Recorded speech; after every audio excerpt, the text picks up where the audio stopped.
కానీ మీరు పార్టీ మారడానికి గల కారణాలు మీ సెటిల్మెంట్కు అడ్డం పడకుండా ఉండాలంటే ఏ పార్టీ రూలింగ్లో ఉంటే ఆ పార్టీలోకి వెళ్తారని చెప్పేసి ఒక విమర్శ ఉంది. ఒకటి భాయ్ సాబ్, నేను ఏమంటున్నానంటే, మీరు ఇంతకుముందు చాలాసార్లు చెప్పిన ఇవాళ ఏసీపీ డీసీపీ కమిషనర్ లెవెల్ కూడా మీరు ఆన్ రికార్డ్ ఇప్పుడు మీరు తెలుసుకోవచ్చు.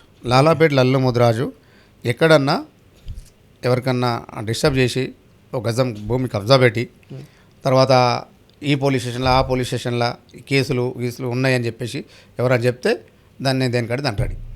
నేను ఈ సొసైటీలో ఒక మనిషిగా పుట్టిన ఒక నిరుపేద కుటుంబం నుంచి వచ్చిన ఆ కష్ట సుఖాలని తెలుసు కాబట్టి నేను హ్యాపీగా ప్రశాంతంగా గొప్పగా 100,000 కోట్లతో బతకకున్నా నేనైతే హ్యాపీగా ఉన్నా. నా పిల్లలు మంచిగా చదువుకున్నారు, ముగ్గురు, వాళ్ళు మంచి పొజిషన్ ఉన్నారు, బంగారం లాంటి భార్య ఉంది. నేను సొసైటీలో నాకంటూ దేవుని దయతోనో నాకు ఒక మంచి ఇమేజ్ ఉంది. ఆ ఇమేజ్ ఖరాబ్ కావద్దు అనుకుంటే మేము 100% మేము లో ప్రొఫైల్తోనే ఉంటాను. నేను ఎక్కువ అణిగి నేను ఉంటట్లు ఉంటాను. ఇప్పుడు ఏమీ లేనమ్మా ఎగిరేగి పడుతుంది అన్నీ ఉన్నమ్మని ఒక ఇస్తరాకులో అన్ని రకాలుగా ఫుడ్స్ ఉండి నేను ఇస్తరాకు లాంటివని ఏమి ఎగిరేది ఏమి ఉండదు. అది గుర్తుపెట్టుకోవాల్సింది ఏంటంటే, నేను సెటిల్మెంట్స్ అన్న పదంకు అది అర్థమే లేదు.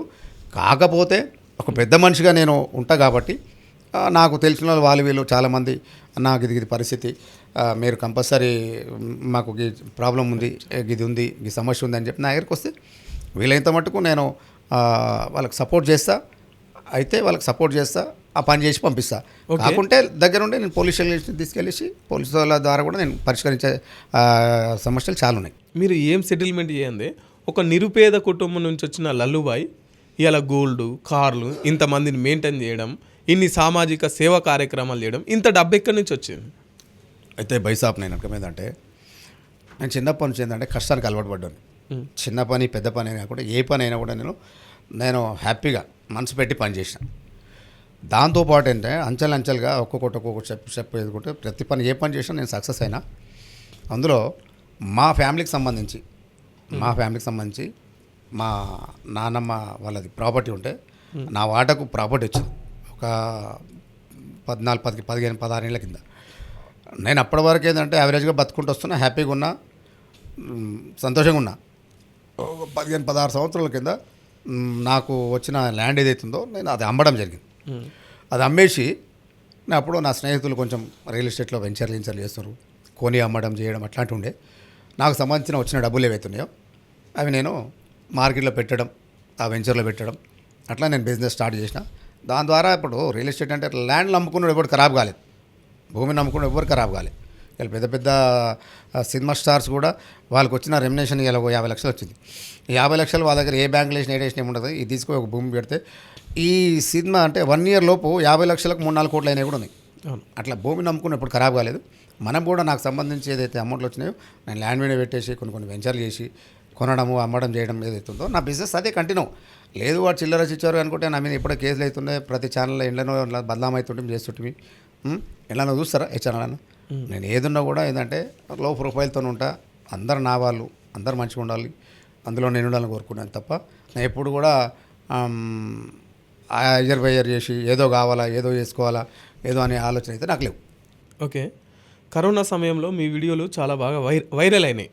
మీరు చేసే సామాజిక కార్యక్రమాలు అంటే ఎట్లా స్టార్ట్ చేసారు, ఏంటి మీరు కరోనా సమయంలో చేసిన మీ సేవ గురించి ఒకసారి. ఒకటి బ్రదర్, కరోనాలో ఏమైందంటే ఇంతకుముందు నేను చాలాసార్లు కూడా చెప్పినా, నేను కరోనా సమయంలో అది తెలియని ఒక వైరస్ పబ్లిక్ లోపల అది రావడము, అందులో ఇంటి పక్కలలో ఇంటి ముందు ఎవరు కూడా మాట్లాడలేని పరిస్థితి. ఒకప్పుడు మనకేముంటుంది, ఇప్పుడున్న సిచ్యువేషన్ ఏంటంటే ఇంటి పక్కలోడు ఆడు బాగా లేకుంటే మంచిగా ఉంటుంది, మనమే బాగుండాలని కోరుకునే సిచ్యువేషన్. ఇప్పుడు ఏ రోగం లేదు కాబట్టి కరోనా వచ్చినప్పుడు నా ఇంటి పక్కలోడు మంచిగా ఉండాలా, వాడి హెల్త్ మంచిగా ఉండాలా అని చెప్పి కోరుకునే పరిస్థితి. అంటే వానికి ఏమైనా అయిందనుకో మనకు డిస్టర్బ్ అవుతుంది అనే ఉద్దేశంతో ఉండేది. ఆ తర్వాత మనం కూడా ఏంటంటే టీవీలు ఛానల్స్ అవి చూసిన తర్వాత ప్రపంచానికి మొత్తం లాక్డౌన్, ప్రపంచానికి తాళం వేసేసాడు. ఎవరినిలా వాడు ఉండాలా, ఉన్నోడు ఇంతో అంత తిన్నాడు బతికిండు, డబ్బులు ఉన్నోడు హాస్పిటల్ పోయిండు, చచ్చినోడు చచ్చిండు, బతికినోడు బతికిండు. దాని తర్వాత తినడానికి తిండిలో చాలామంది పొద్దంతా కూలినాలు చేసుకొని వచ్చేసి వాళ్ళు సాయంత్రం 1 కిలో 2 కిలో బియ్యం తెచ్చుకొని కూరగాయలు తెచ్చుకొని పిల్లలకు వాళ్ళకి వీళ్ళకి వండుకొని పెట్టుకొని తినే పరిస్థితులు మన తెలంగాణ రాష్ట్రంలో చాలామంది విలేజ్ల నుంచి వచ్చిన వాళ్ళు, ఇళ్ళు లేని వాళ్ళు, గూడు లేని వాళ్ళు, రోడ్డు మీద వండుకుంటే వాళ్ళు, ఇలాంటి ఎంతోమంది లక్షలాది మంది ఉన్నారు. అయితే అవన్నీ కూడా మనం ఏంటంటే కొంచెం మనం కూడా చెల్లించిపోయినాం. సరే అందరు చనిపోతారు, చాలామంది చనిపోతేప్పుడు ఏంటంటే వాళ్ళతో పాటు మనం కూడా చచ్చిపోతే ఈ సొసైటీకి మనం ఏం మెసేజ్ ఇచ్చినట్టు ఉంటుంది. సరే ఖచ్చితంగా ఈ వైరస్ మాత్రం ఇవాళ వానికి రేపు వీనికి వానికి మన ఫ్రెండ్స్ కూడా చాలామంది ఇంటి పక్కల ఉన్న వాళ్ళు కూడా హాస్పిటల్ తీసుకుపోతారు, ఆ కార్పొరేట్ హాస్పిటల్ తీసుకుపోతారు. మెయిన్ ఏంటంటే కరోనా వైరస్ వచ్చిన వాళ్ళు కూడా చిన్న చిన్న హాస్పిటల్ తీసుకెళ్ళి ట్రీట్మెంట్ చేసుకొని ఇంత గోళీలు మింగి ఇంటికాడ వండుకున్నాడు బతికిండు. ఈ కార్పొరేట్ హాస్పిటల్ తీసుకోవడానికి ఏంటంటే ఈ 4 గోడల మధ్య అవుతుందో ఈ అద్దాల ఫిట్ చేసేస్తారు, ఆ మిషన్లు పెడతారు, ఆక్సిజన్ పెడతారు, యాంటీబయాటిక్ మెడిసిన్ ఇస్తారు. తిండి లేదు గిండి లేదు. ఎక్కడ పోయిందా? ఇందులో ఉండే వరకు ఏదైనా నాకు ఏదో తెలియని రోగం వచ్చేసింది, ఇక నేను ఏమవుతున్నా హైబత్కు భయానికి యాంటీబయాటిక్ ఇచ్చినప్పుడు ఏంటంటే మనకు మెడిసిన్ ఇచ్చినప్పుడు మెడిసిన్తో పాటు మన కడుపులో ఫుడ్ కూడా పడాలి. మెడిసిన్ మన బాడీకి ఎట్లయితే ఉంటుందో దానికి సంబంధించి ఫుడ్ కూడా ఉంటే ఫుడ్ చేస్తుంది, మెడిసిన్ చేస్తుంది. ఫుడ్ లేదు, ఓన్లీ మెడిసిన్ పెట్టి దాన్ని హార్ట్, లివర్లు, తర్వాత ఇవి అవి మెల్లమెల్ల డ్యామేజ్ చచ్చిపోయిన చాలామంది ఉన్నారు. అట్లా దాంతోపాటు ఏంటంటే మేము చూసిన తర్వాత అరే మనం కూడా ఎప్పుడో అప్పుడు ఏమవుతుంది అని చెప్పేసి మనం కూడా స్వార్థం ఉంది. 5 సంవత్సరాల వరకు బతుకుతే మళ్ళీ మేము ఎవరి దగ్గర చేయి దాపకుండా బతకాలి, మేము కూడా మా ఫ్యామిలీకి అన్నం పెట్టుకోవాలి, నేను కూడా మళ్ళీ గట్టిని కావాలంటే బతుకుతే లేదు, చచ్చిపోతే ఏం చేసేయలేదు. మన దగ్గర ఉన్నది ఓ 10 మందికి వంచుదాం, 10 మందికి అన్నం పెడదాం అన్న ఆలోచన ఆ రోజు మనకు మైండ్లో రావడం, ఆ టీవీల ముందు కూర్చొని చాలాసార్లు నేను ఏడ్చుకోవడం ఆ జనాలంతా చూస్తుంటే ఇక ఆ ఫీల్ అట్లా. ఎందుకంటే మేము ఎంత స్ట్రాంగ్ ఉన్నా, ఎంత రౌడీయిజంగా మన బాడీ లాంగ్వేజ్ ఉన్నా ప్రతి మనిషికి ఒక మనసు అనేది ఉంటుంది. అవన్నీ చూసిన తర్వాత నేను పోతూ ఓ 10 మందికి మనం అన్నం పెడదాం, 100,000 మందికి అన్నం పెడదాం, పెట్టి చావు వస్తే అందరితో పాటు మనం కూడా చచ్చిపోదాం అన్న ఆలోచన మనకి ఏదైతే వచ్చిందో ఆ రోజు మనం దేవుని దయతోన డీసీఎం కూరగాయలు తీసుకొచ్చి పనిచేసినాం, లారీల కొద్ది బియ్యాలు తీసుకొచ్చి పనిచేసినాం, అన్నదాన కార్యక్రమం. ఏ రోజు కూడా నా అదృష్టానికి ఏంటంటే అంత లాక్డౌన్లో కూడా పాత బిడ్డలు ఒక్కరోజు కూడా మాస్క్ పెట్టుకోలేను. మాస్క్ పెట్టుకోకుండా అందరూ కూడా మాస్క్ పెట్టుకుంటే నన్ను కొంచెం ధైర్యం కూడా ఇచ్చిన, మీరు కొంచెం ఏం అంత వరస్ట్ భయపడకండి. ఎవరైతే భయపడ్డారో వాళ్ళందరూ కూడా చనిపోయారు. చాలామంది భయం చంపేసింది. భయం చంపేసింది. అట్లా చాలామంది కూడా ఏంటంటే అన్నదాన కార్యక్రమం కానీ ఇవి కానీ చాలా ఇష్టం.